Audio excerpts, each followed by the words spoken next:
Webster here in Washington, D.C. We'll have a report later in the broadcast about the very encouraging and, I consider it an honor to get the response we've gotten on this appeal for international translations into the main languages of the world of my April 3rd article about the general CIA State Department attack on the nation states starting in the Middle East, featuring Libya, but also including the other countries. We'll get to that in just a minute, but that's extreme. Again, I'm deeply honored by the response. It shows that the international audience for this program is extremely gratifying, and I think can play an important role in the current world crisis.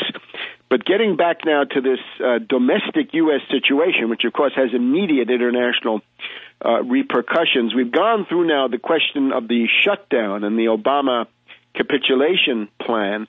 The other thing to be said about this is that in general, we have to look, and we'll talk about this later, the coming of Donald Trump as a presidential candidate. This is the real estate speculator Donald Trump, and TV personality now, has given quite a number of interviews. We talked about them last week with Phil Berg about the Obama birth certificate. Trump now says that he's got investigators in Hawaii looking into whether Obama was really born there. Now, the importance of the birth certificate issue, if you want to stop Obama from making this dirty deal, the birth certificate can be a way to do this.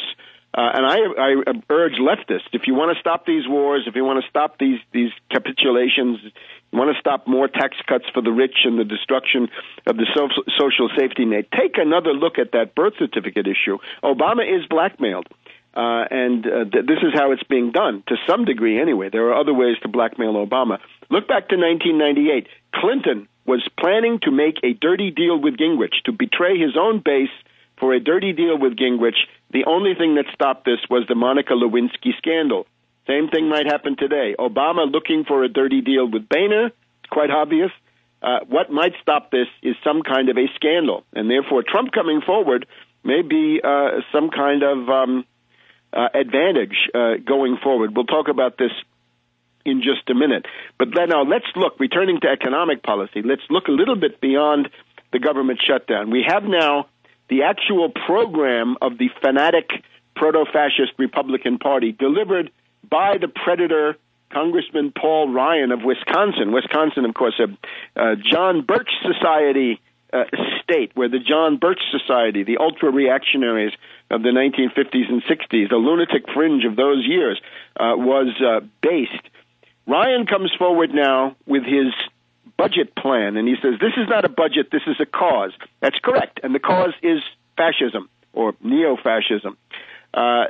It's a complete reform of American society back into the model of Dickensian cruelty. The only thing missing, really, is the workhouse and the treadmill, but the rest of it, he's got it all. Man's inhumanity to man, the legions of greed and their ideological blindness and their ideological fury coming to full expression. What does Ryan propose? He starts off with a 10% tax cut for the super rich, the plutocrats, the malefactors of great wealth. They get another 10% reward. They're being rewarded for investing in derivatives and for offshoring jobs, shipping those overseas.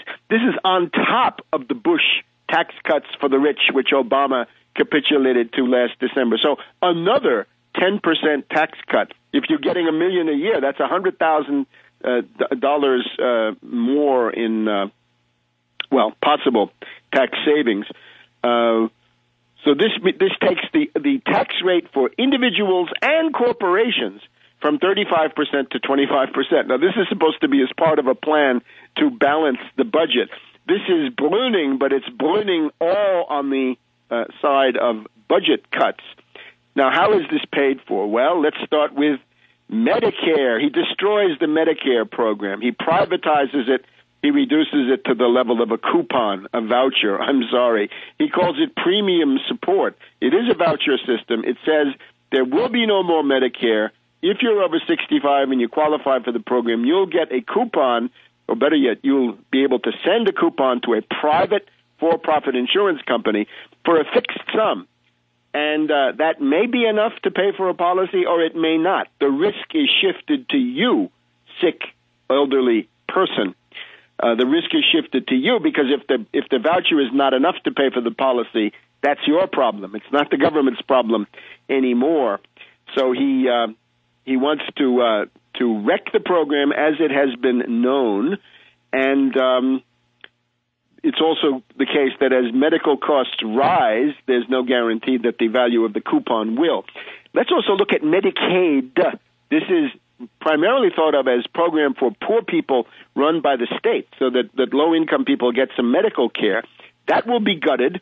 He says we're going to reduce this to block grants. In other words, we'll give the states a certain amount of cash and tell them it's up to you to decide how this is used. So that could mean the states like Mississippi will say, well, we're going to throw people off the rolls and we're going to cut the benefits. This could also be Jerry Brown in California, who now says that he's going to go ahead and try to balance the budget in California on the backs of the people because the fascist Republican Party of California has refused to go along with it. So you can see what this is going to mean. Remember that as soon as you put something in the state government, any state is easier for oligarchical interests to control than the federal government because the oligarchical interests in Washington clash more. They cancel each other out, and there's more public attention. It's easier for oligarchs to act through the agency of the states. That's why states' rights has been a reactionary slogan in all of American history, no doubt about that. But the thing about Medicaid that is also worth stressing, many people think of this as being only for poor people. It's also for older people who go into nursing homes who exhaust their resources and therefore can't pay. That's where Medicaid comes in to pay for that. And if the Medicaid doesn't pay for it, it's going to destroy the assets, the personal net worth of middle-class families if they don't want to have their elderly relatives simply die, be euthanized or exterminated, as Ryan would probably like, then it's going to require them to pay for the cost of the nursing home after a certain point. So this is a plan to destroy the accumulated assets and personal net worth of the U.S. middle class. This is a direct attack on the existence of what remains of the U.S. middle class. But Ryan doesn't care about that. He says he's going to save $771 billion over 10 years. Concerning Social Security, Ryan is too big of a coward to go after Social Security directly because he knows that a frontal attack on Medicare, Medicaid, and Social Security would cause a lot of elderly people to realize that fascism is with us. So he's going to lay off on that. But it's clear Social Security will also be destroyed. How about food stamps and aid for people to have housing? Food stamps is made into a block grant. That means there will be no federal food stamp program.